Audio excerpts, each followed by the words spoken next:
Toutes les légendes ne parlent pas de héros. Certaines parlent de regrets et de choses qu'on ne peut jamais réparer. Dans certaines régions, quand la nuit tombe, on dit qu'on peut encore l'entendre pleurer. Je ne suis ni esprit, ni ombre, ni légende. On m'appelle Mia et voici la chronique des légendes, une voix, une histoire, une légende. Ce soir, nous allons découvrir l'une des légendes les plus troublantes racontées dans l'Amérique latine, celle de la Llorona. On raconte qu'il y a très longtemps vivait une femme d'une grande beauté. Elle aimait profondément et avait donné naissance à 2 enfants.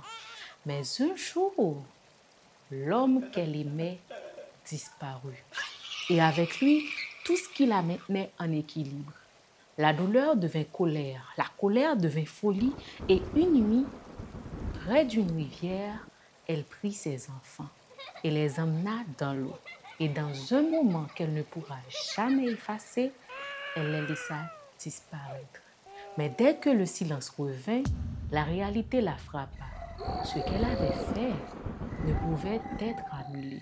Alors, elle cria, elle pleura, elle hurla, elle chercha ses enfants encore et encore et encore. Mais ils ne répondirent jamais. On dit qu'après sa mort, son esprit ne trouva jamais le repos, condamné à errer près des rivières à la recherche de ses enfants. Certains disent que si tu entends ses pleurs, il est déjà trop tard. Elle est plus proche que tu ne le crois. La légende de la Llorona n'est pas seulement une histoire de peur, c'est une histoire de perte, de regret et de décisions irréversibles. Elle nous rappelle une chose troublante. Certains actes ne peuvent jamais être effacés. Et parfois, le vrai fantôme, c'est notre propre conscience. Aujourd'hui encore, dans certaines nuits silencieuses, certains affirment entendre ses pleurs et ils ferment leurs fenêtres en espérant qu'elle ne les appelle pas. Et si un soir, vous entendez des pleurs, ne cherchez pas à comprendre.